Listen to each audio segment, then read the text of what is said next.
Hello, and welcome to the Strange Dominions, where we attempt to unlock the mysteries of the unseen and unheard, unknown and unknowable. I am your host, Octavian Graves. Tonight, I will be speaking with Barbera Fisher of the 6 Degrees of John Keel podcast. We go in depth about her theories and experiences with the paranormal, how magic can be used to investigate the supernatural, materialism and its role in the strange, and so much more.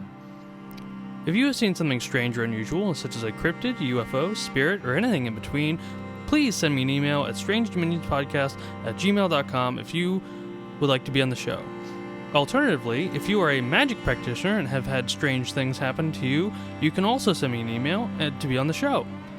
If you are enjoying the content I am putting out and would like to get extra content, you can become a patron starting at just $4 a month. Patrons get 2 exclusive episodes a month, plus merchandise and the opportunity to be on the show. With all that being said, I bring you my interview with Barbera Fisher.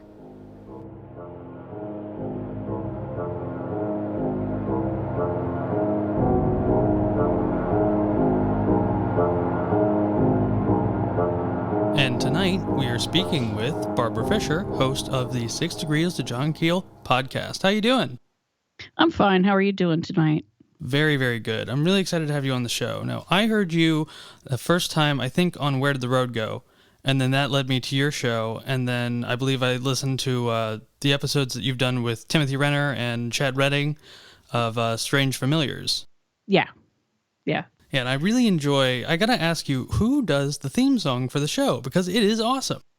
That is my husband, Zach Kramer.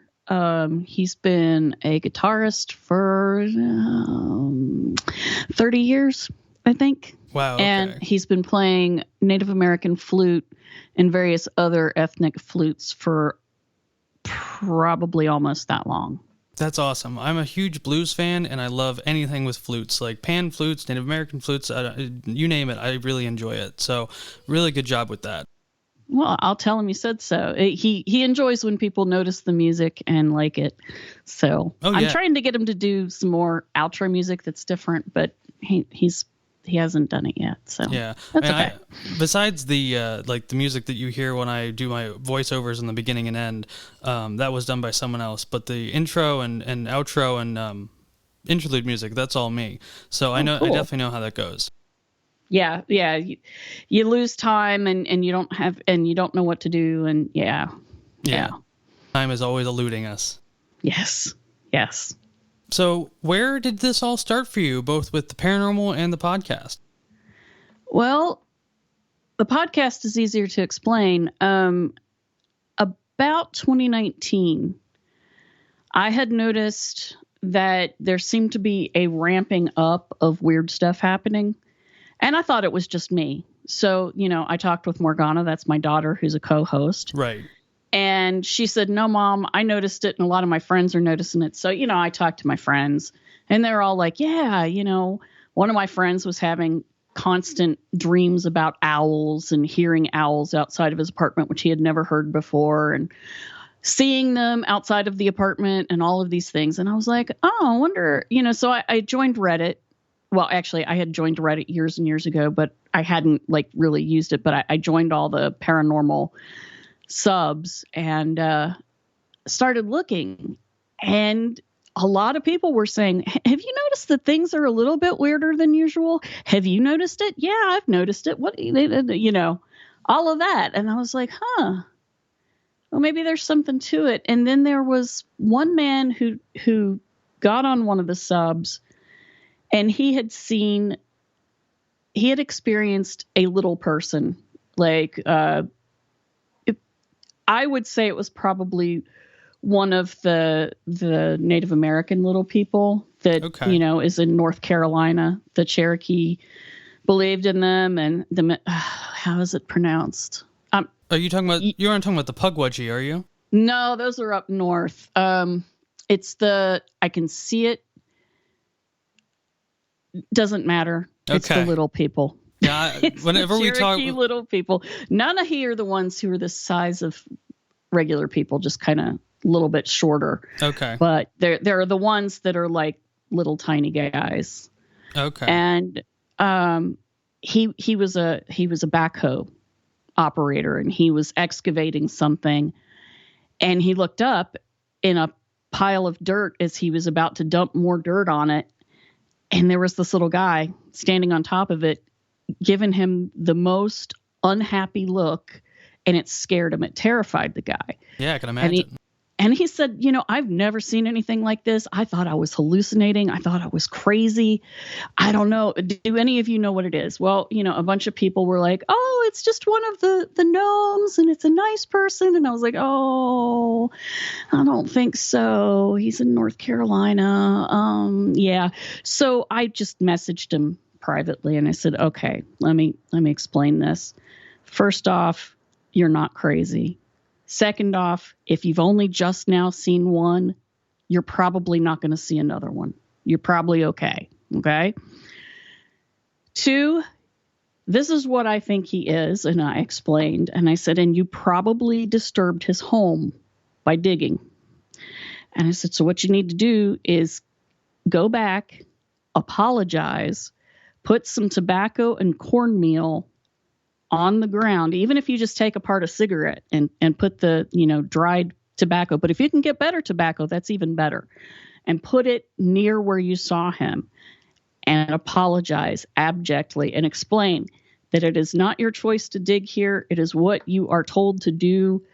It isn't, but that you're really sorry. You're really, really sorry. And he thanked me. He said, everybody else, it just all sounded really fanciful. He was like, how do you know these things? I said, well, because I see weird stuff and I have most of my life. But I felt so bad for him because, he talked back and forth with me on Reddit, and he was just so upset and so scared and so sure that he was crazy that I felt terrible for him. I was just like, oh, dude, no, it's okay. It'll be okay. And he did what I suggested that he do. And he said, I feel better about it. And I haven't seen anything else and nothing weird has happened to me. So I think you were right. And thank you. So I told Morgana about it and she was like, I've noticed on Reddit that there's a lot of people seeing things for the first time. And she said, and it has to be horrifying for people. She said, you and we're used to this crap. We've been like this our whole lives. It's nothing different to us, but to, people who haven't seen things forever or don't come from a family whose background is in this kind of stuff, they don't know. And so I thought, And so a friend of mine from England for years had been telling me, you should start a podcast so you can tell your stories. And I was like, well, I don't know. I don't like my speaking voice and I don't know, I empathize with that completely. It took me months to get over that. It takes everyone forever, and you have to understand that people don't hear you the way you hear you. Yeah, and most people are hearing you for the first time, so this is their first impression of you. So, yeah. Yeah, but yeah, it makes you like all kinds of self-conscious. Oh yeah. And if I hadn't even listened to podcasts, so I started listening to podcasts, and I hit on Tim right away. Right. Because I loved the pun, strange familiars. Mm-hmm. I thought that was great. And then, I got weirder about my voice because he has a freaking beautiful voice. I know. Beautiful radio voice. And he doesn't believe it. I tell him that all the time, and he's like, no, I hate my voice. I'm like, oh, man, you're alone on that one. Yeah, he's silly. I don't know what's wrong with him. He has a gorgeous voice. Anyway, so I started listening, and I was like, oh, this is really cool. And so right around when I started coming up with the concept of 6 Degrees of John Keel, it was close to the pandemic. And then we started it and it was the pandemic. And then I was like, this is something I can do in my house. I can make people happy. They're all stuck in, everybody's quarantined. It'll give people something to focus on. It'll give Morgana and I and Zach something to do. Let's do it. And so we did. That's how it started. I kind of wanted people to hear a podcast focused on people who had strange experiences and to just basically let them know, hey, you're not alone. Right. There's lots of us. Yeah, absolutely. And I had a similar story. This show started, technically, we recorded the first episode in September of 2021. But I had been formulating this idea since February of 2022 or of 2020. And mine, I mean, very much like you, I hadn't really started listening to podcasts until probably 2018. And I started with Sasquatch Chronicles, and that led me to Strange Familiars, and that led me to Where Did the Road Go? And then I noticed, and then I found your show, and I noticed this kind of almost like an inner circle of this new way of thinking about the paranormal. And I was like, I've had some of these theories too, and I have some other theories that I'm not really hearing people talk about, and so let me jump in this and just see what happens. And it has been, the last 6 or so months have been quite a ride. Yeah. It's great to hear from people who have similar understandings of how the strangeness of the world works. And that it's not as strange as we have been told or people like to think. That Absolutely. It's more normal than... There's more normal than para happening. Yeah. And there's definitely more natural than super. Yes. That's kind of the way I look at it, that all of these things that we have been taught in materialist society isn't exactly true. And I mean, I've known it a long time, but I didn't know so many other people knew it. Right. And one of the things that I've had to, everyone in my life is either a skeptic or they just don't care. I'm pretty alone in my own personal life when it comes to this stuff. And the way that I try and, I guess, rationalize it to them is to make them see that, we only understand the physics that apply to this plane. But there are other planets, there's other, galaxies that may have completely different physics that are totally natural to them. So if you want to look at it from that perspective, then you could very easily say that these things that people experience, they're totally natural. They just abide by a different set of physics than what we're used to, but they're still natural to our planet and to our universe. Yeah. It's funny because if my math skills had been better, if I didn't have dyslexia that, is particularly horrible around numbers, I probably would have gone into science. I love science. Yeah, so do I.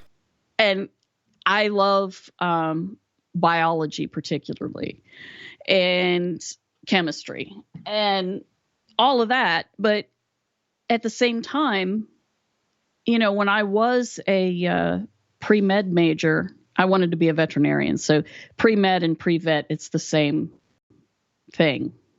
Right. So I was a pre-med major for a while. I'd go to biology class and something would strike me in a lecture.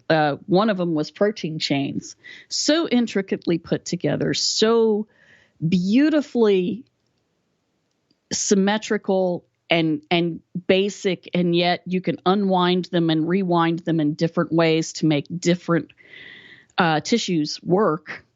And I was just like, oh my God. There is a goddess, protein chains, and I couldn't explain to anybody what I meant, bursting out with that. All the students thought I was crazy, but the instructor afterwards said, yeah, I know what you mean. He said, you got one of those. Oh, it's so perfect. It's just beautiful. He's like, yeah, he said, that's why I like teaching this, because every now and then you get somebody that it hits them on the head and it's beautiful. But I don't see that as being any different than, manifestations of what we call the paranormal. Right. It's just different aspects of the world. Yeah, absolutely. I couldn't agree more. And it's interesting how, I think when we talk about materialism and materialists and, that gives people the idea that we're anti-science and that we don't like anything material and we're all spiritual all the time. And that is so far from the truth. I mean, materialism has brought us some great things. I mean, you and I are talking right now because of materialist science. Yeah. And so we can't throw that out. But I think when we look at the establishment side of science and scientism, that's really what we're scientism. Yes. Yeah, that's what we're talking about, and how science has become a religion of its own, and how rigid it is, and how, it. And I was listening to your episode with Darwin today, and you guys really hit the nail on the head about how nothing is ever explored for exploration's sake. And that, we need, these scientists, that someone needs to fund these things, and whoever's funding these experiments or these scientific pursuits, they want a certain outcome to make it profitable for them. Yes. So it's not going to be just what the truth is. It's going to be what makes money and what helps them in the long run. Yeah. That's the problem with capitalism having to do with science. I absolutely agree.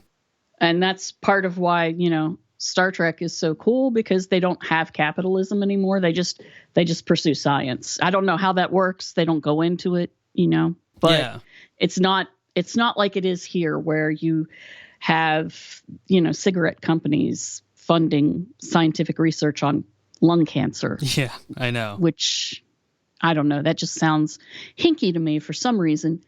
I can't imagine why. Yeah, that's a weird one. Yeah, I know, right?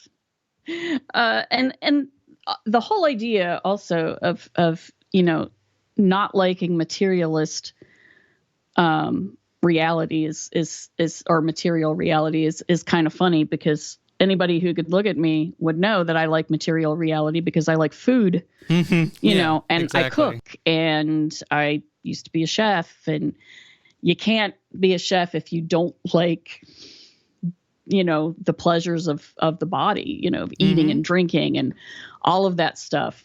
I'm still into all of that. I'm not just wandering around with my head in the clouds talking to, the spirits or whatever. Right. I mean, musicians are the same, a lot of musicians are very into strange and esoteric things, but they, their passion is basically chasing electricity to get a very specific sound. So, we are just as much into materialism as anyone else is. Yeah. Yeah. And it's, the paranormal, as I've always understood it, is just something that's there. It's part of our world. It's not a separate thing. Absolutely. Just like spirituality is not a separate thing. Spirit and matter are entwined. Mm-hmm. Otherwise, we wouldn't be able to walk around and, talk about all of this stuff. Our consciousness may not reside only in our brains. It may not be generated only by our brains, but it has something to do with our brains, because we can move around and, we can talk about things while we're walking. Well, some of us can walk and talk at the same time. I'm not always great at that. Sometimes I'm the same way. I trip on my own feet, but generally humans can walk and talk and hold 3 different ideas in their mind and cook dinner all at the same time. Yeah, we are very complex creatures, but at the same time, we're simple in a lot of ways. Yes. Yes. So when it comes to your paranormal experiences, what are some of the ones that really, feel formative to you and are important to you? Well, it started when I was very small. And I used to see lights in my room. And they weren't phosphenes, because I know what those are now. I knew about them, when I became a teenager, but they weren't phosphenes, which are the lights that you see behind your eyes when you look at a light and then close your eyes, and you'll see a reflection of that light under your eyelids. Right. It's basically the light bores into your brain and stays there for a little bit, No, these were free moving, usually blue or red or white balls of light. They were very small, but they weren't teeny tiny. And I realized pretty soon after I started noticing them that the cat that slept on my bed with me noticed them too. Which is when I kind of was like, okay, if she notices it, it's got to be something real. So even as a little tiny kid, one of the things that I did was I'd try to check reality. Because if another being witnessed it with me, I felt pretty sure that it was something actually there. And, I talked with my mom about it, and I was like, there are lights in my room. And she said, no, there aren't. I was like, okay. Then she'd say, well, maybe it's just lights coming in through the blinds. I'll get better blinds, and it never was that. And So I told her that the cat could see them, and she said, well, maybe it's just moths flying in your room. And I was like, okay. I just stopped telling her after that. I was like, okay. But it never frightened me. I think because the cat didn't react in a aggressive fashion, I saw no reason to be afraid of it. The cat was really protective of me. So if there was somebody that she didn't like my grandfather was in the house, if he came to pick me up or something, she'd like growl at him. And, okay. She didn't like him. He didn't like cats either. They had a mutual non-aggression pact. They had signed a treaty so that he could come into the house, but he was not allowed to come and give me a hug. She was not having that. I was hers. One of the most terrifying experiences of my life. I was probably, 7 or 8. And it was Thanksgiving at my aunt's house, my great aunt, my grandmother's sister. And she had a cat, and I ended up getting stuck outside of the house because the cat would not let me in. It kept hissing at me, and I was terrified. Someone had to come and get me because I didn't know what to do. I didn't want to get bit, scratched or attacked by the cat. I love cat. I have 5 cats now. I love cats, but yeah, when they don't like someone or they don't want anyone crossing their threshold, they do not budge. Yes. It took her years to decide she liked my dad. She was my mother's cat. And, he'd fall asleep on the couch and wake up, and she'd be on the arm of the couch kind of looking down and over him. And he'd wake up and her face would be a few inches from his, and then she'd growl at him. Mm-hmm. Yeah. And he'd yell for my mom to come and get her damned cat. So, Missy had many, many, many opinions. So, yeah, I started seeing lights. And that was weird. And then... I used to see there were humanoid things that would come through my walls, and they were made of light. They were pale. They didn't look like grays, they were kind of blobby shaped, but they were clearly humanoid, but they were kind of amorphous. Like they didn't look like they had bones, Okay. So they didn't move right, and they're hard to describe, and they just sort of looked like plasma in a way, just kind of moving, or something like jellyfish people. Okay. You know how jellyfish are under the water and they'll drift and their shape will change, but it's just the way the water reacts with them and the way it flows. Right. That's what they were like, except they weren't in water. That's a fun visual to think of something like that coming through your room. Yeah, it was weird the first time, but mostly they just stood around and looked at me, or I thought they looked at me. They didn't have eyes, but it looked like it was something like faces facing towards me. Interesting. And they were like probably those and the little lights are the earliest things that I can remember. I think that there were other later things. There were things that I witnessed with my best friend and my boyfriend. We had started dabbling with, I don't know how to... It was occult working. It was a group working, but it wasn't any particular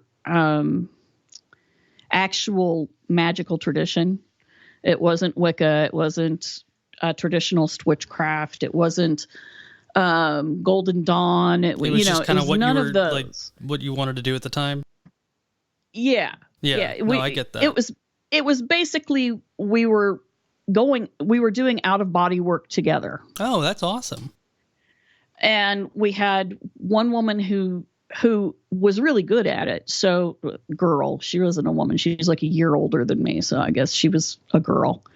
And this was when I was 15. So she was the one who would kind of guide us. And we got to where we could, essentially take our consciousnesses and float them in what we called the overworld, which was like a shadowy version of the actual world, but it was mostly filled with fog.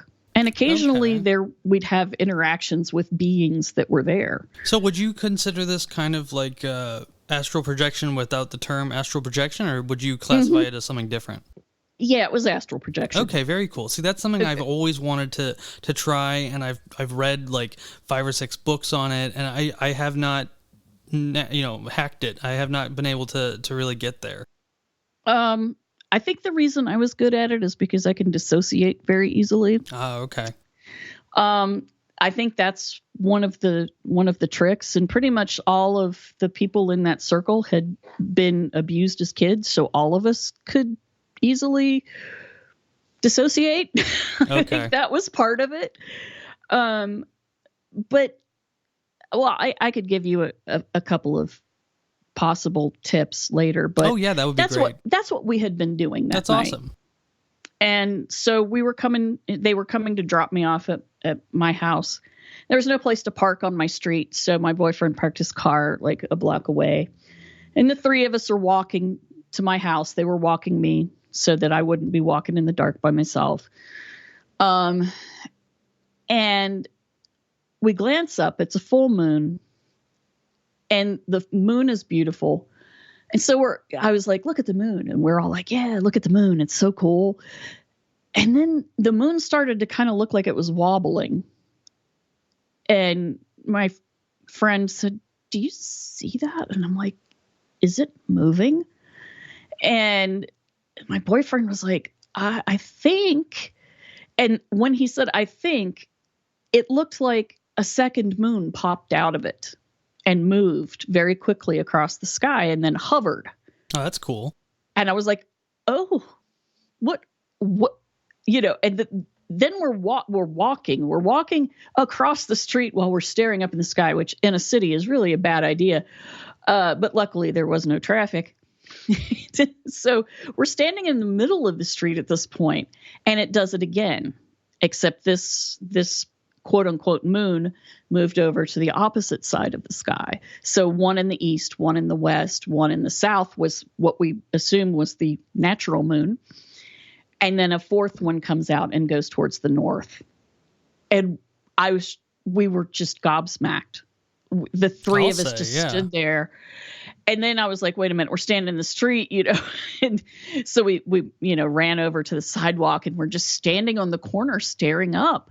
And it was weird. There wasn't anybody out there. And this is my neighborhood. There's usually somebody on a porch or something, usually, even at night. And there was nobody. And I was like, this is the weirdest thing. And then it just suddenly all like stopped. Like the moons just sort of zipped back where they were supposed to be. And it looked like one full moon where it was supposed to be in the sky. And then we could walk. It was almost like we couldn't before because we were just so stunned that it did that. And so, then we started walking to the house, and we were quiet until we got, right outside of my house. And we ended up sitting on the steps and going, what did we see? What was that? Was it a moon? Was it an overlay from another dimension? Did we not go all the way back in our bodies? Oh, that would be bad. I was like, did we do something wrong? Did we screw something up? What happened? Never did I think it was UFOs. Never. I don't know why. Do not know why. I never thought of it being some sort of UFO phenomena. It just seemed like the weirdest celestial phenomena. Years and years later, I was rereading about the miracle of the sun in Fatima, where the sun seemed to break off into other suns and then came together and swung down very low towards the crowd that was watching it. And I was like, oh, yeah. Wow, well, that was weird. But that was one of the big ones. And the UFO that I saw when I was 12 was probably the other big one that was, grabbed at me. Yeah, I'm sure. And that one was, I was walking with my mother, and we took walks after dinner all the time. And I had my camera with me because I was wanting to take pictures of people's pets in their yards in the neighborhood because I was tired of taking pictures of my animals. And so I was like, I'll just take my camera with me. So I had it on the wrist strap, and we were walking, and I'd stopped and taken some pictures of flowers and, you know, people's cats on their porches and stuff. And we're going, and my mother stops, and we're right in Charleston, right in West Virginia, Charleston, West Virginia, in the valley, in a really nice neighborhood. And she looks up in this tree, and she says, "What is that bird?" And so, you know, my family loves bird watching. So, you know, I was like, "Oh, what?" And I looked up, and I didn't see a bird. I looked where she was pointing at the branch, and she says, "It's right there, right there. See on that branch? It's not that far. It's right there." And I was looking, and I saw nothing on the branch. But beyond the branch in the sky, I saw a flash of silver. And so my eye was drawn to that. And it looked like an upside down cereal bowl. And it was dull silver. It looked like a structured craft. And it did the sort of drifting down the stairs motion. Ooh, so okay. it would go forward and then dip down, and then forward and dip down, forward and dip down. And I'd already read John Keel at that point, and I was like, "Oh my God." And so she's talking to me. I can't speak because I'm staring at a UFO. And she's like, "Do you see the bird?" And I was like, "No." She's like, "Well, it's right there. It's red. Don't you see it?" And I'm like, "No." And she got so mad at me.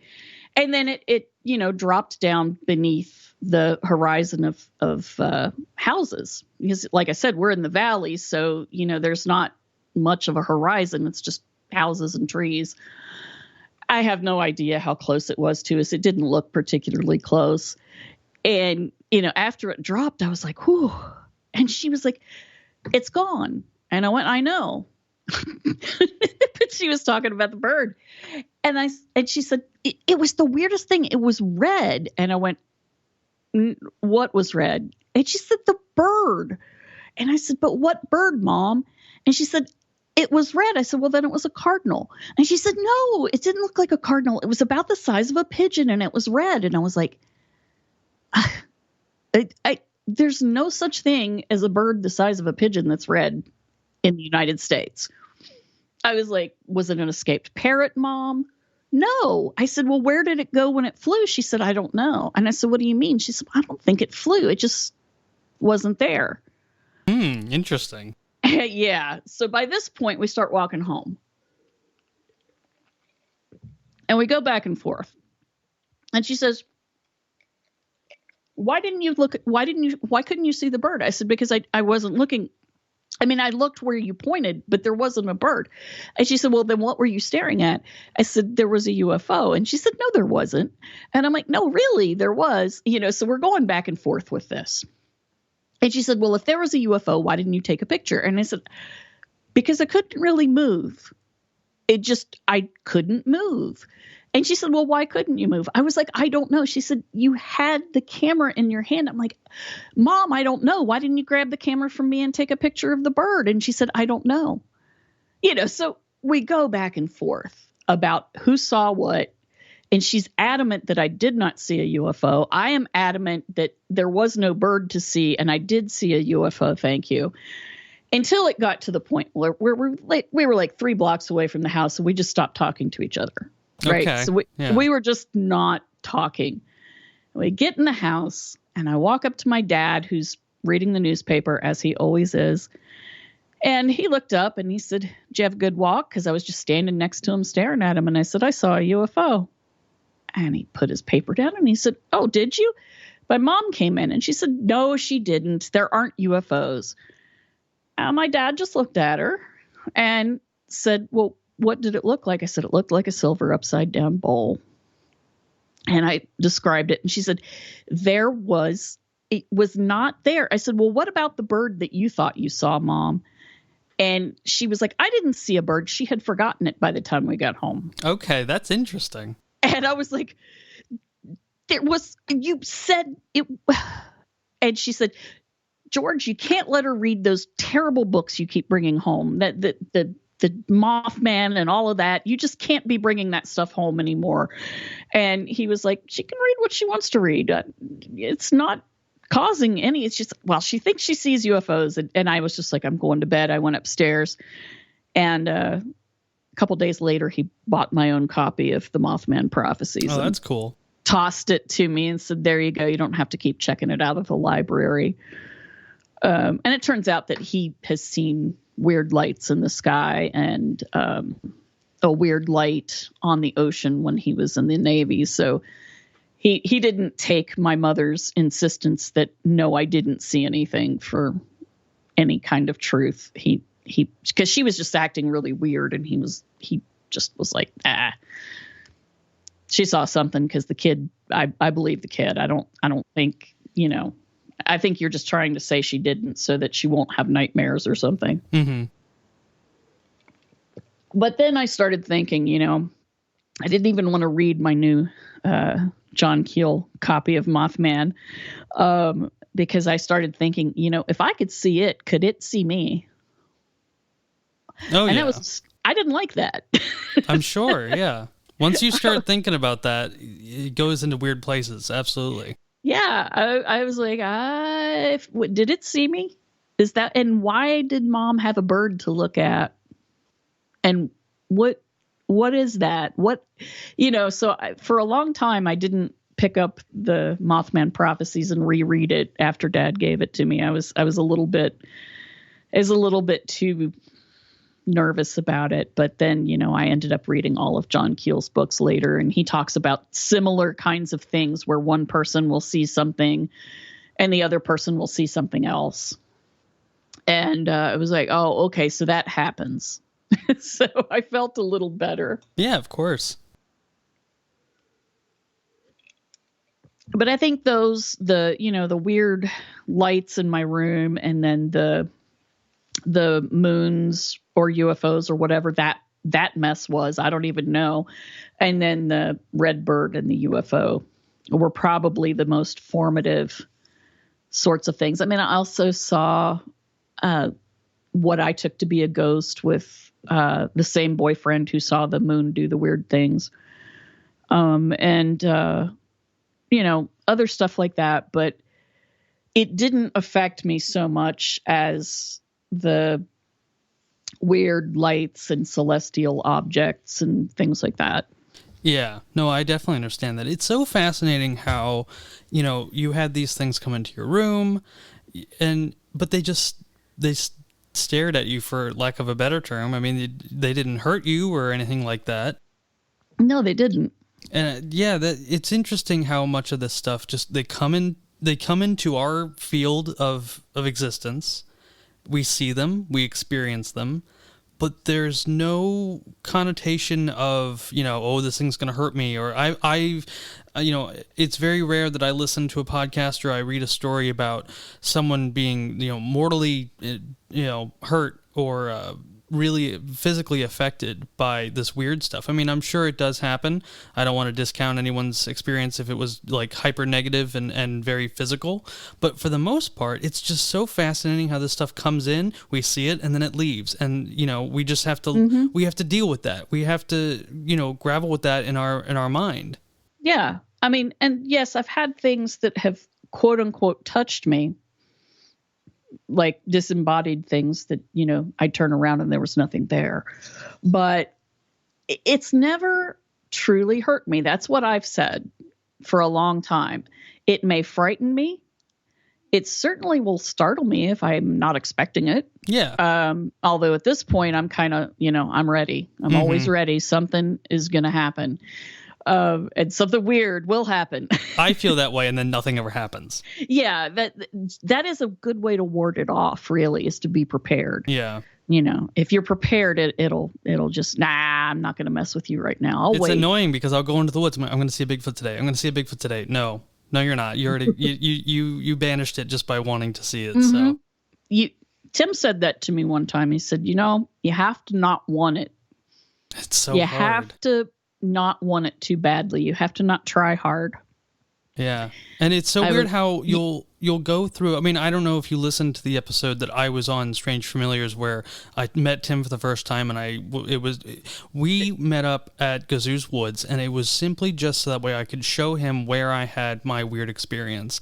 And then that day in itself became so weird with all the activity we got, and it was never meant for us to go researching or looking for anything that day. I just wanted to show him. He wanted to see the location in which I had my experience, and it's so weird just how this when it doesn't come, and what one has to do or not do to sort of evoke this kind of behavior and phenomena. Yeah, it's. And I did listen to that episode because anything with Gazoo's Woods fascinates me because it's such a small stand of woods it's so clear of brush, which is unusual for Appalachia. Usually we have all kinds of underbrush and undergrowth and making it hard to see anything through the trees. But there, it's very, very small. It's not even woods. It's not it's a wood. That's all it is, it's barely a wood. I mean, there's houses all throughout that area. You can see, when you're on the path, you can look to your left or your right, and you will then look through the trees and see houses. Yeah. It's so sparse. And yet we had that crazy day with just being followed by tapping. Tim saw something. I kind of sort of saw something. And then what happened after that because he wanted me to show him where I had designated as an offering spot. And I showed him, and he put a iron or steel bell and on a shoestring on a branch and a coin. I went back maybe a week or so later, and I'm looking around, and I don't see the tree I was going to use as an offering spot. And I find this tree that is completely destroyed. One trunk of it has been ripped off the tree completely. Another one has been bent in an entire arch, and there's one left standing, and the shoestring the string that he had used for the bell was gone, but there was another string in its place. And I remember calling him, and he was freaking out with me on the phone. I kind of took that as a warning. I've retracted that statement many times because I'm hesitant to put human attributes on this stuff because I don't know what it is, and I try hard to not anthropomorphize it. But when I saw that tree completely destroyed where I had meant to do an offering spot, it freaked me out.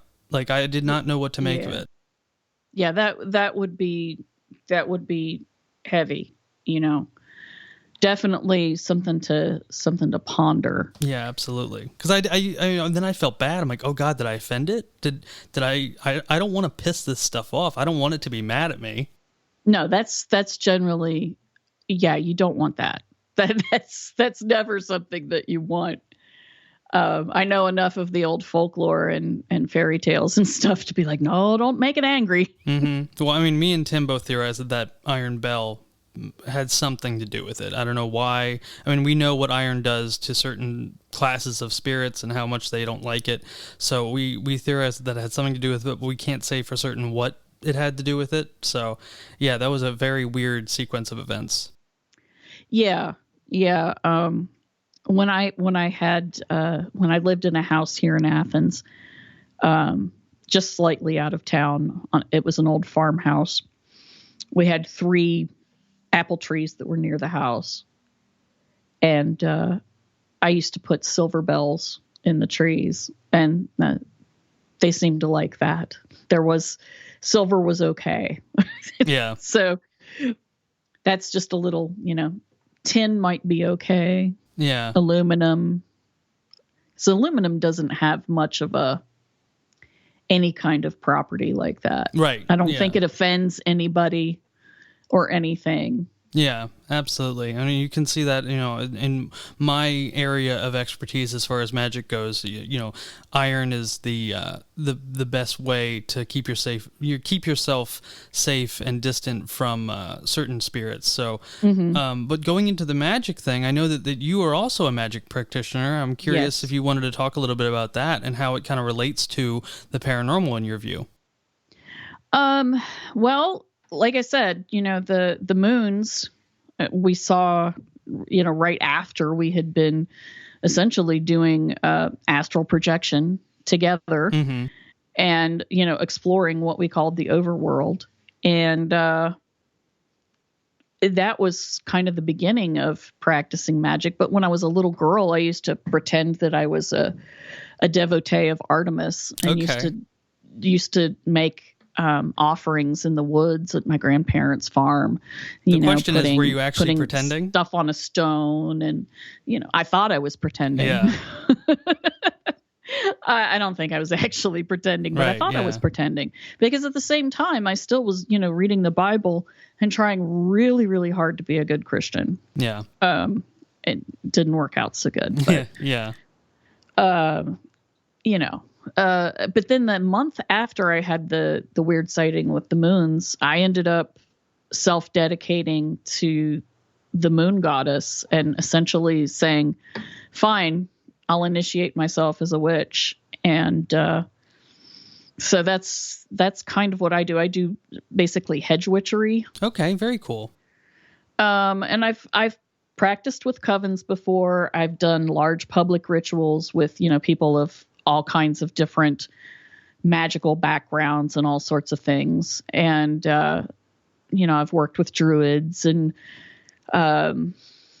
Native American practitioners and people who practice in a shamanic method and all kinds of stuff. That's awesome.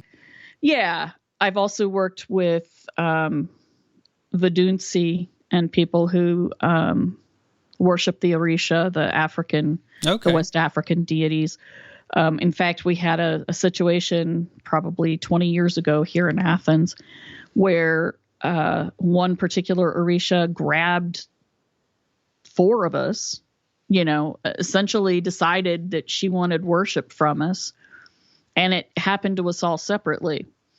And we ended up talking with each other and realizing what was happening. And so for a long time, for about 2 years, we practiced as a women's circle and worshipped primarily Yamaya. Okay, very cool. Of all things, an ocean goddess here in Ohio, where we have no ocean. But Right, landlocked. Yeah. Never did figure out why it was she grabbed us, but she did. Yeah, it's so fascinating how these deities and these entities, they choose people. I mean, when my entire life I was raised what I would call Jutheist, where my family, we've been Jewish for a very, very long time, but the religious aspect of it has never really come into play. Like, right. my grandfather is very much of the sentiment that if God came to Earth, he'd be tried for war crimes. And so that never. So I kind of was raised on. One half of my family is very materialist. And then the other half is very, not even spiritual, just weird, just weird. Okay. But I basically had to look at the weird side and figure out what it was that I believed, because I always felt like there was something more. I always felt that there was something more to this reality, but the monotheistic worldview never really worked for me. And I started, my grandmother from a very, very early age would tell me about her side of the family, and she's half Italian and then half Manx. And the Manx were basically conquered by the Vikings of Scandinavia, and that became a massive Viking and Norse holdout. And so a lot of that history is both Celtic and Norse. and pagan. And so I gravitated towards that very heavily. And so I've been calling myself a Norse pagan, a Viking, since I was like 6 years old. And I'd never really gotten into the actual practice of it. I liked the history of it. I liked the aesthetics of it, but I had no idea how to practice. And so when I had a lot of this podcast and a lot of what I do now was spurred on by a mushroom trip that I've told on the show, and I think I told you and Soraya about it on Where Did the Road Go the other night. And when I had that experience, it basically broke the barrier for me, and where I said, oh, okay, so like it's okay, like this stuff is real and I can actually get into it. So I explored paganism and at the same time explored magic, and I wanted to see what the connection was and where these two things intersect. And every pagan group I would join, it was more about role playing. They wanted to live the Viking lifestyle, but the more esoteric aspects of, you know, historical Viking life never really played into it. Right. And so I could never get into that. So I always wanted to do that. But back in, I guess, let me think, February of this year, I started getting all these really weird synchronicities to Hecate. And Hecate had never shown, like, I knew who she was, but I had no connection to her whatsoever. I have no Greek lineage. I have, I was interested in the Greek myths when I was a kid, but that filtered out after I really got into the Norse stuff. And then I remember the Hecate Roundtable that you were on with Soraya. And when Soraya released that episode, I had just bought a bunch of materials to do my own Hecate ritual. And I was like, oh, well, okay, this is like the synchronicity that broke the camel's back. And so that night, or the night after that, I went out into the woods in my neighborhood and I set out an offering, and I just set out, it was a full moon, and I looked at the moon and I said, okay, I hear you. I'm just going to say it. I'm yours now. Like, tell me what you want. Tell me what I can do, and I'll do it, because you've obviously been looking at me for a long time. But I could never quite figure out what it was that drew her to me, of all people. I knew that I had done the Headless Rite as part of the class that I was taking on Solomonic magic, and but I wasn't doing that in any effort to reach out to Dee. I was just doing it to see what would happen. And I ended up having a crazy dream about living in a boardroom, or like a boarding house, where the person who owned the boarding house was a devotee of Hecate. And just a bunch of weird synchronicities after that. But I've always been wondering what it was that really, what is it that she, I still don't know what she wants from me, other than, I guess, devotion and worship. All right. So Hecate, she doesn't tell you straight up. That's just not how she seems to work. Mm-hmm. She seems to work in dreams, synchronicity, symbolism, and odd happenings. Because, the dream that I had of Hecate, the old woman with the key and opening the doors that, kept going inward and inward, that's kind of what she wants you to do. She wants you to go inward to your shadow and find it and deal with it. Because most people in the West, we don't deal with our shadows. We put them outside of ourselves, and we pretend like we don't have them. And one of the biggest projects of every human being's life is to deal with the shadow within.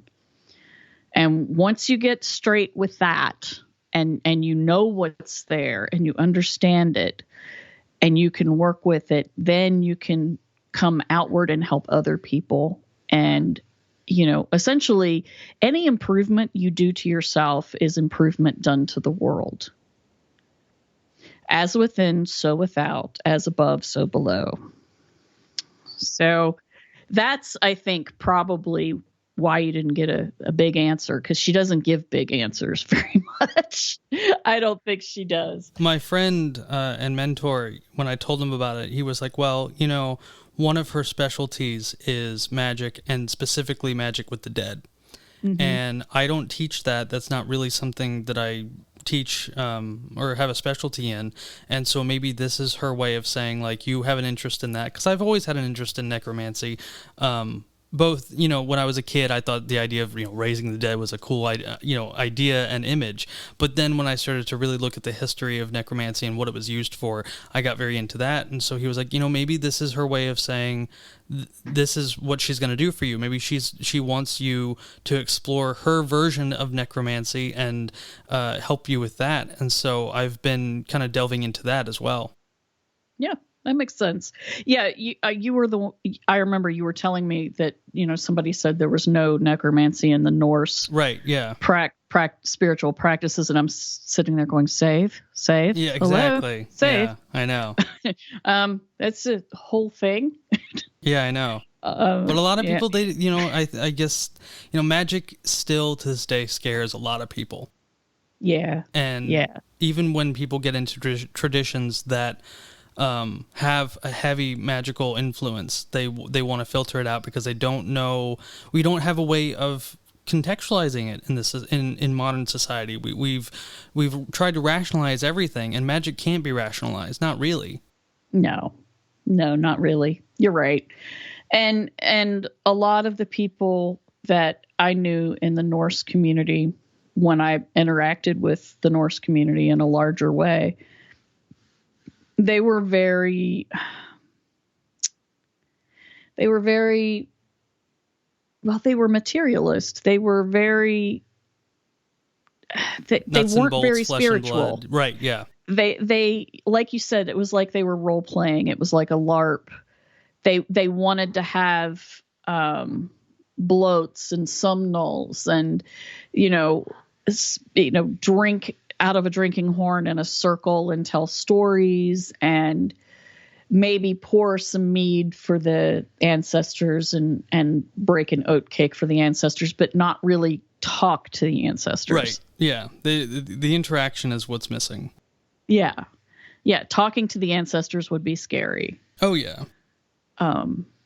Because, well, that's kind of scary. I actually had an editor one time. I was writing an article for a pagan magazine, and I make these cookies that is actually they're at least 3 generations back from Bavaria, and my great grandmother had taught it to my grandmother, and then she taught it to me, and then I changed it slightly, and instead of just plain vanilla icing on them, I used rose water in the icing. Okay, very cool. And after I changed it, I started calling them the cakes of Aphrodite because I changed the dough recipe slightly as well. So they're more like a very soft cake. And so I called them cakes of Aphrodite or Aphrodite cakes. And I made them for, gatherings of pagans and stuff. And everybody was like, oh my God, the cookies. You're bringing the cookies, right? Yeah, bring the cookies. So I wrote the article. And the editor was like, why don't we call them Aphrodite's nipples? And I was like, no. And she's like, well, what? Because, witches were supposed to be all body positive and all this business. I was like, I can't call it that. And she's like, why? I said, because my ancestors will get mad. They were all Lutherans. I was like, don't you understand? It's from them. It's an ancestral recipe that I changed a little bit. I ain't calling it nipples. Don't you dare print it as that. Don't you dare. You can call them that on your own time. Don't do that to me. I don't want the Desir coming for me. Yeah, that's all a these, predicament. Old Germanic ladies coming after me in the night. Yeah, I know. That would be scary. Oh, absolutely.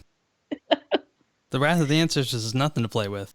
She was like, oh, all right. I'm like, hey, you're a witch. You should know you don't mess with the ancestors. You just don't. Right. Now, my grandmother probably would have laughed, but that's Graham. She had a very body sense of humor, but the rest of them wouldn't have liked it. Yeah. So yeah. I don't get not wanting to talk with ancestors. That's what a large chunk of what I've done my whole life has been. Mm-hmm. I've wanted to get into ancestor work. It came naturally. And then once I started working with Yemaya, a lot of African religion is ancestor worship. Mm-hmm. I mean, a lot of folk, just across the board, folk is very ancestor heavy. Yeah, it is. And I think that's something that would be good for Americans because we kind of are cut off from our ancestors. Well, I also think that we're cut off from death. Yeah. When back in, and everyone knows, I mean, a lot of people know this, that back in the 20s and 30s, cemeteries were picnic spots. People would go and have picnics at cemeteries. And back then, people, your family, you were lucky if you kept half your family by the time you were 30, right? Yeah. And so as, the medical field started improving and we extended our lifespan, we became so far removed from death. And I wonder if maybe one of the reasons why things have gotten so weird across the board in the last, 3-4 years is because death is coming back with a vengeance. I mean, and it's very sad because, with coronavirus and God, these, the shootings every day, every single day, it feels like there is a new mass shooting. And yet for some reason we still want to avoid the conversation of death, or we want to fight death. And I think that as a culture, we need to recontextualize it and try and look back at our history regarding death and get more acquainted with it in a less negative light. I think that's a very good idea. And I think that, Americans particularly, it used to be that we had funerals in our houses, and the dead weren't embalmed. The women of the house would wash the dead body, lay it out in the coffin, dress it, lay it out in the coffin, arrange it. Everybody would come to the house. The service would be held, and then the body would be taken to the graveyard and buried. And there were all these rituals that you did, to keep the traditions of the ancestors. And we just knew about death then. It was not yes, people would weep and mourn, all of that. Yes, it was sad. It was horrible, but we at least knew the face of it. Right. And there was also the understanding that death was not the end. And that, and I think that, and this is, when this show started, I really had no filter when it came to my criticism of monotheism, especially Christianity. And I think the one thing that really annoys me is that this weird hypocrisy within Christianity, because it is both a cult of death, where that is that's what everything's leading up to, right? Like the point of Christianity is to die and get to that good place. But at the same time, it contextualizes death in such a black and white and terrifying way. And it never made sense to me, because if you don't do exactly this, and this, in this, and this way, then you're going to burn for all eternity. But you should be really excited about death. I know, right? And God loves us all. Right, exactly. Okay. But, quoting George Carlin, he needs our money. Yes. Yes, exactly. And Mother Earth needed plastic, which is why she invented us. Now that we've invented plastic, she's done with us. So yeah, exactly. We can all go extinct now. Yeah. Love George Carlin. I know. You're right. You're really right, because death is something that in the secular American sort of culture, we don't really look at it as anything other than an end. And I've never looked at it that way. I got into horrible trouble at my great aunt's funeral because I could see her spirit hiding behind the minister and then peeking out from behind him at me, because she saw I could see her. And so she started playing stupid games with me. I was 17 years old enough to know better, but she realized she could fly. So I could see the shape of my great aunt, little dumpy German lady, flying around up in the church. And she was so happy. And I was just, at first I was just like, mm-hmm. Yeah. How could and you then not be? I basically had to pretend I was crying to cover it. And then, later my aunt said, what was wrong with you? Because you were laughing, you weren't crying. And I told her, I said, I could see Aunt Emma. And she was happy, and she was flying around like, this man was talking about all the sad stuff, the minister, all the sad things, and everybody's crying, and she's giggling and flying around the room because she can. And that must have been like amazing if you can think about it. Oh yeah, absolutely. I mean, she must have thought that was great. And my Aunt Judy laughed and said, "Yeah, no, that does sound like Emma." She said, "You're right." I have a funeral laughing story. So when my grandfather's aunt died, she was the matriarch of the family. They got what the Jewish community affectionately calls the Renta Rabbi. It's just this guy who comes in. He's got no attachment to the family or anything like that. And he's giving the sermon, and he goes on this spiel about what is the true emanation of God. Is it the newborn baby that's crying and, will live a joyous life? Is it, I forget what the other example is, and then his last one was, or is it the fresh-baked pie? And ladies and gentlemen, it's the fresh-baked pie, because this, and this. And me and my grandmother are just laughing our asses off in the synagogue, trying to figure out what the hell this guy's talking about. And we still talk about that to this day. It's just, one of the things, and this goes across the board from just regular life to the paranormal to magic. You gotta have to have a sense of humor about some of this stuff. Yes. I think about everything, really. You have to, there is an absurdity underlying everything, and you have to find it, because you will go insane if you don't. Oh, yeah. John Keel said that, and he had a very great sense of humor. And that's probably why he didn't totally lose his mind when he was chasing, all the paranormal weirdness around, because he could eventually laugh at it. Right. I mean, you gotta just, especially when you're looking at this stuff in the moment, like when you're in the woods or, when you're a haunted house, you just gotta stop and think about, really analyze it for a second. And you gotta bust out. You just gotta be like, oh wow, okay, I'm in the woods looking for a giant monkey that's also a spirit that may be a part of my subconscious. It's one of those things where if you're not laughing, you're dying. Yeah, definitely. Always have a sense of humor. Always giggle about something. And the other thing that I do have problems with, interacting with people online, is somebody who takes it so seriously and takes themselves so seriously that they can't laugh, and I'm like, all it does is makes me want to make them laugh. So it makes me work harder to make them laugh, because it's just, I can't help it. Yeah, when the last round table at Where Did the Road Go that I was on was the other night with Nathan Isaac and a bunch of other guys, and they were talking about how the images of certain things that get evoked constantly online basically create egregores. Mm-hmm. And they were talking about Jesus.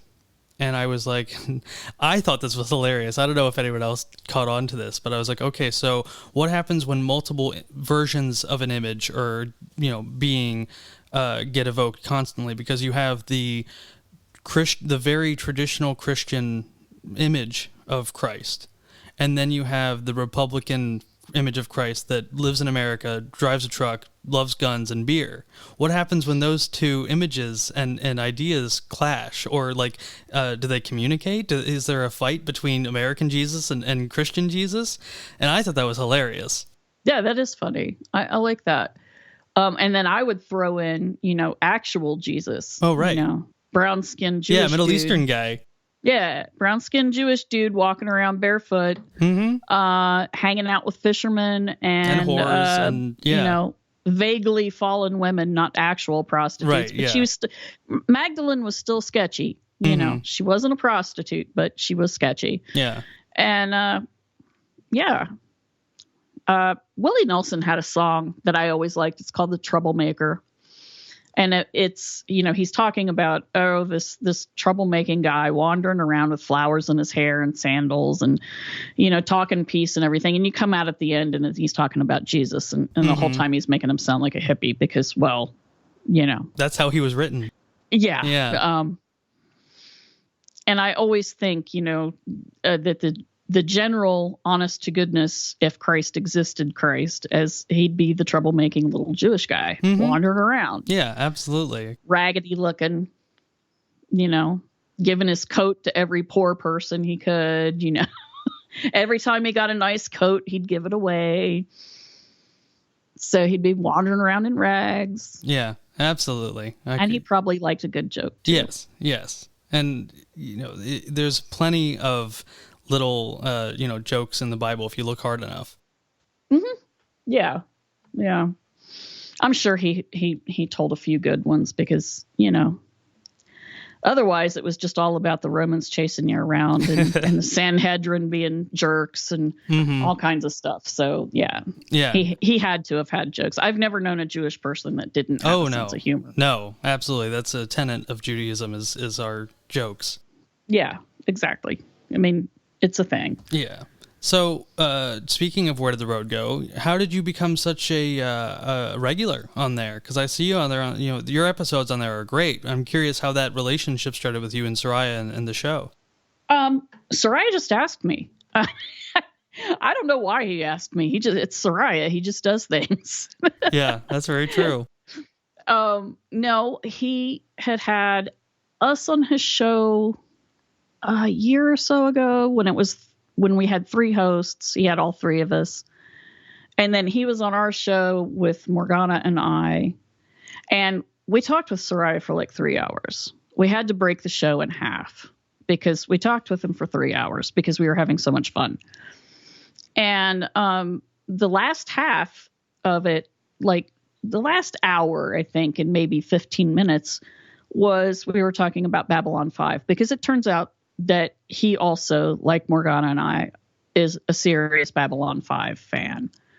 So we, right after, and I held on to that second half. I posted the first half where we talked about the paranormal like normal people.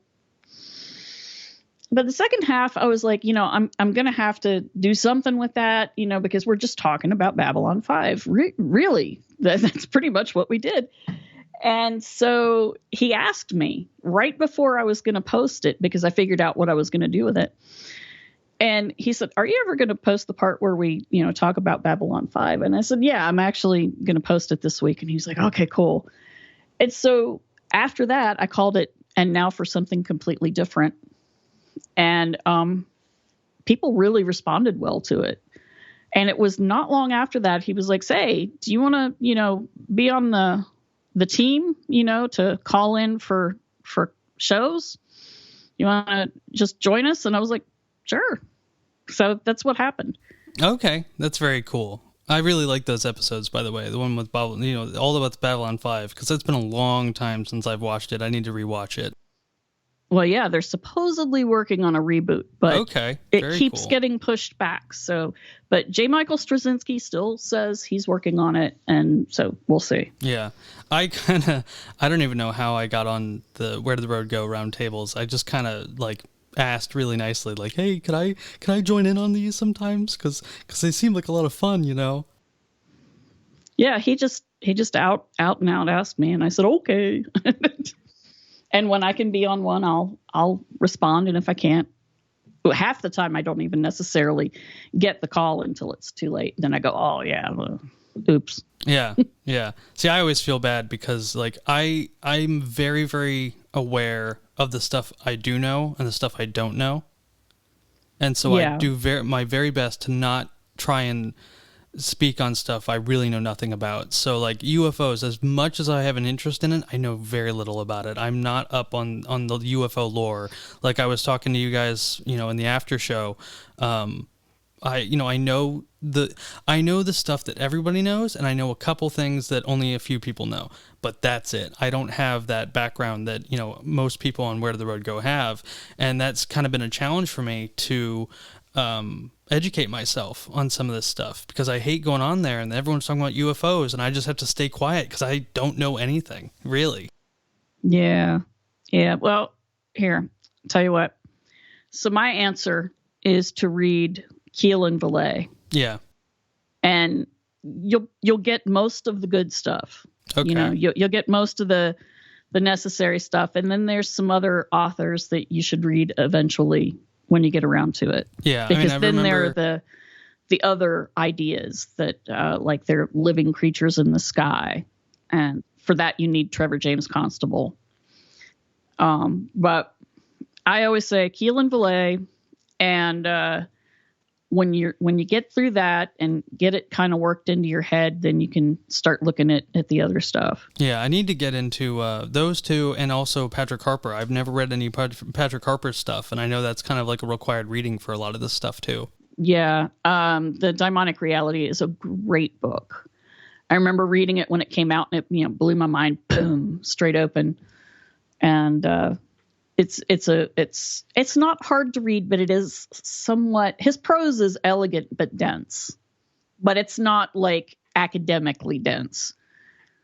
Academic books where you're sitting there going, please, dear God, end the sentence. Oh yeah. Yeah, I have a couple books like that. Why is it that, still and going? Yeah, I get through them, but I wish they had just looked at it a little bit more of a layman's perspective. Yeah, so that way I could get through it.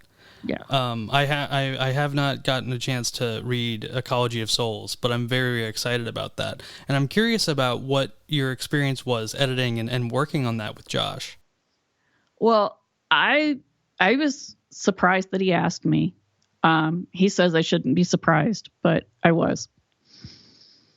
Because it's been a long time since I've edited anything. And then I was editing for newspapers and magazines and stuff like that. So I wasn't, a book editor at all. That was my first book editing job. And wow, it was big. Oh, yeah. Yeah, I got all 3 volumes, in physical. It's heavy. Yeah. And I loved it because it was all of this stuff that I had read and knew about. And in fact, large chunks of what he's postulating, I had come to the same conclusions he did, but I didn't do the freaking crazy ass research he did with, volume upon volume of stuff that he had to digest so that he could, string it all together. And it's not hard to read. That's one thing I have to say. It is not hard to read. Oh, yeah, that's the good thing about Josh, is that he puts it in a language that everyone can understand. And I really appreciated that, too. He does. And it was interesting, though. The very first 2 chapters, it didn't sound like Josh. It sounded very academic. And it was because it was the 2 things that he knew the least about. And I said, you got to go back and you got to Josh-ize it. Because the 3rd chapter, it sounds like you. First 2 sounds like I can't Josh-ize it. You need to go back and put yourself in there. Yeah. You have to put your turn of phrase in there. But I'm not going to edit it the way it is right now because it doesn't sound like you. It's a very glaring jump because the first 2 chapters, yeah, I could read it just fine, but it didn't have the Josh Cutchin flair. And he was taking it very seriously because, out-of-body experiences and NDEs are nothing to sneeze at. No, not at all. So, but at the same time, it just didn't sound like him. So, fix that. And it was just it was a lot of fun because, I occasionally he would write something that would jump out at me and I go, nope. It wasn't factually wrong. It was the way that he had said something. And, he was like, thank you for bringing that out. He said, that's part of another reason why I wanted you. I wanted you as a woman to read it because he said there, some of the things that I talk about, I could be very offensive. And he wasn't very offensive. It was just something that just the way it jumped out, he just had to change one word, But it was a lot of fun. I really enjoyed it. And I had a great time working with him. He's a very easy person to work with. Yeah, it seems like it. I mean, I've this show is in no small part an offspring of the where the footprints end. That book really, really revolutionized a lot. I had some ideas about, because I'd been listening to Tim for so long, about what his ideas on Bigfoot may be and how certain, these other folkloric entities share these similarities. But that book started a lot of gears for me. And not just Bigfoot, but in a lot of stuff. That's kind of where, he comes from the folkloric angle, and it's very, very useful, and there's so much there. And I started to look at it, and I'm like, okay, well, what does magic have to say about this? Where are the connections with magic? And lo and behold, there's a ton. And, the research that I've been doing and the experiences that I've had, both with magic and the paranormal, and how they, they coalesce. They're interconnected. Yeah, extremely. And I'm very excited to get into Ecology of Souls. I really can't wait to just sit down and read it. I've just been so busy with editing and this and things like that. Right. Yeah, it was a good job. It's so well written. And there's just so much to it. I think most people would be well served to read it chapter by chapter and digest, and then, digest it a little bit and then go to the next chapter and then digest it. The first time I read it straight through. I took minimal notes, mostly because I wanted to see how it flowed from chapter to chapter. And it was during that first read through that I caught that chapter 1 and 2 did not sound like Josh. So while I was reading the rest of the book, he was fixing chapter 1 and 2. And I read really fast, and I read it at my usual speed. I wanted to see how much I could retain of the facts presented reading it quickly. That's one of the ways I can look at somebody's writing style. If it's written in a way that people can understand it very well, you can read it very quickly and retain most of it. Most people can do that. Right. Yeah. And it is readable. It is extremely readable. It's a little more readable now. I did, help them with some tweaks here and there, but mostly it's really, really fun to read. Yeah.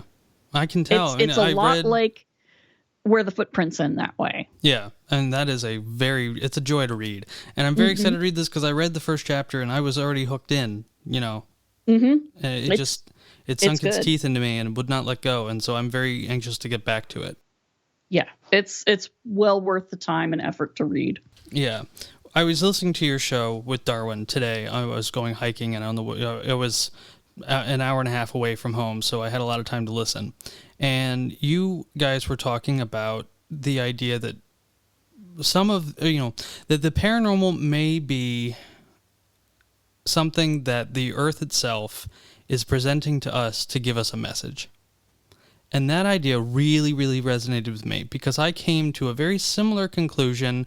Mine was about deities and deity work, and how when people start doing devotional work to whatever deity within whatever pantheon, that maybe if they've experienced weird things that are associated with that deity, that some of this stuff might be a mask or some kind of way that the deity is reaching out to you and saying like, hey, I'm listening, I hear you. Because, when I've done my work with Hecate and I've had some weird happenings with that, and I've read, as much of the lore of hers as I could, and I started to notice that there's a lot of similarities between what she appears as and then what people see in the modern day as a paranormal experience. And I wonder if a lot of this stuff is other deities reaching out to people in these very abstract ways to really get their attention. So I thought that was a really interesting theory, and how much of, what you guys were talking about with Gaia. And, Gaia is an entity that people worship, and she is a part of the pantheon. So, yeah, that was a really fascinating theory. Well, he came to it from biology, whereas I came to it from being an animist, basically. Right, me and too. Having psychedelic experiences talking with Gaia and realizing that one of the answers to the multiple different manifestations of the paranormal that people experience, that it could come from a single source or, a handful of sources, but if it came from a single source, I was pretty sure it was coming from the earth herself, that it was talking to us in a way that we could understand. Yeah, and I absolutely agree with that. Without smacking us in the back of the head with a stick, the way a Zen Buddhist monk would do. Although I think some people do need a good smack in the back of the head. And I think they get it. Attention. I definitely think that there are some paranormal experiences that people have that are, very aggressive, and it's not necessarily to hurt you. It's to really, really make you pay attention and to teach you something. Mm-hmm. I think there's lessons in all of it. Yeah. Which is why, I've always said, now this is that some people have been harmed by traumatic paranormal experiences, right, of course, or physically harmed, that does happen. But in my experience, I have not been harmed by the paranormal. In fact, the paranormal has been in general better to me than humans have. So, when people ask, what paranormal thing are you afraid of? I'm like, I'm afraid of humans. Yeah, I absolutely agree with that. And I've had the humans same experience. Carry guns. I don't like that. Right. Yeah. When Ghost starts carrying guns and Bigfoot starts carrying knives, that's when we got to worry. Yeah, I know, right? Ghosts start packing heat. I'm out of here. Yeah, exactly.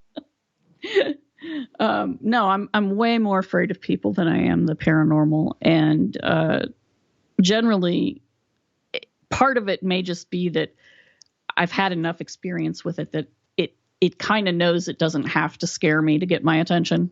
I'll pay attention anyway. I don't have to, run up behind her and blah, yeah, horrify her to get. I can just tap on her shoulder and she'll turn around and be like, okay, what? Mm-hmm. Instead of making me run. She's too old to run now. Don't do that to her. It's not nice. Yeah. I mean, when I go out looking for weird stuff in the woods, I'm a lot more worried about running into people than I am a Bigfoot or a Dogman or anything like that, especially when it comes to and this is one of my biggest gripes with this country is how little public land we have. If it's not owned by, a private entity, then it's owned by the government. And either way, you're going to get in trouble for being there. And I'm not worried so much about seeing Bigfoot as much as I am, getting a shotgun put in my face because I accidentally stepped on someone's backyard without realizing it. So I absolutely identify with that. Yeah.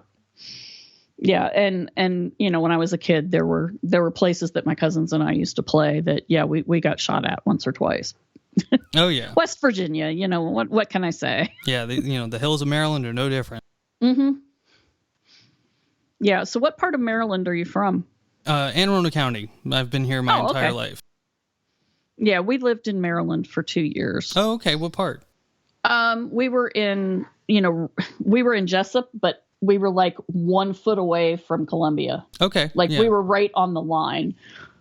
It was kind of funny, you could straddle the two communities, 1 foot in one and 1 foot in the other. Yeah, I've spent many time in Columbia. I had a friend whose girlfriend worked at the mall, so I was up there a lot.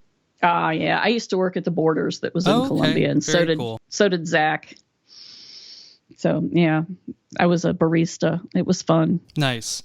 Yeah, Maryland has, Maryland's a weird place. And, one of the things that I've come across is that we have, very much like Gettysburg, we have a ghost industry here. That is what we're known for, is haunted Maryland.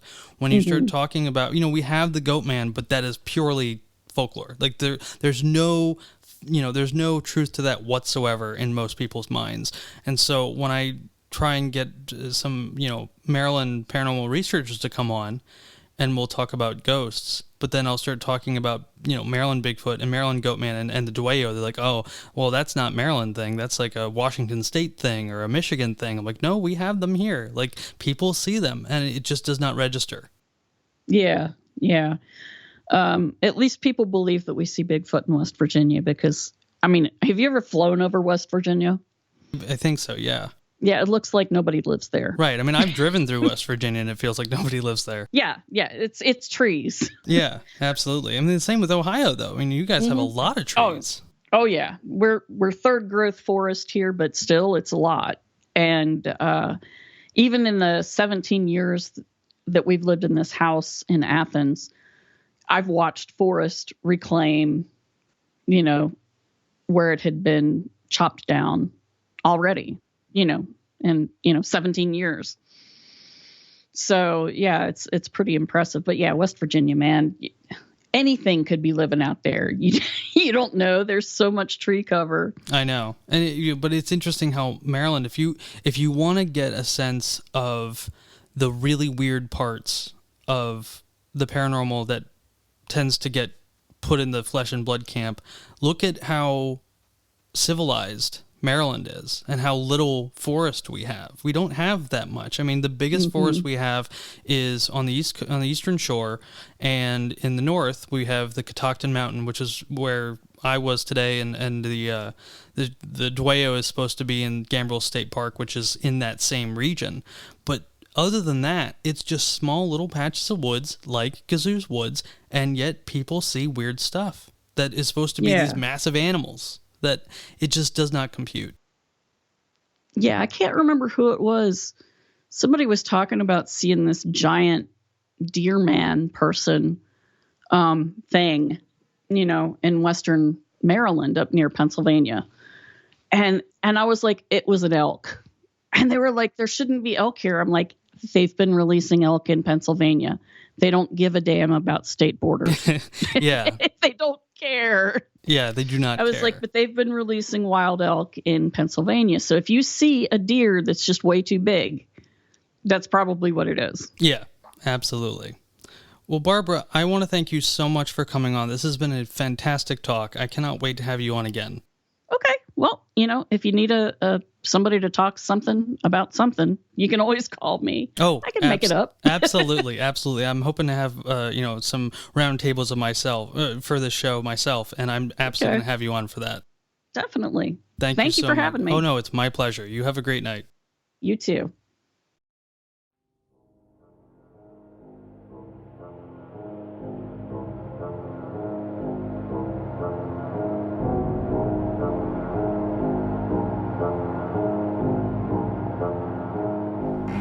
That was my interview with Barbara Fisher of the 6 Degrees of John Kilk podcast.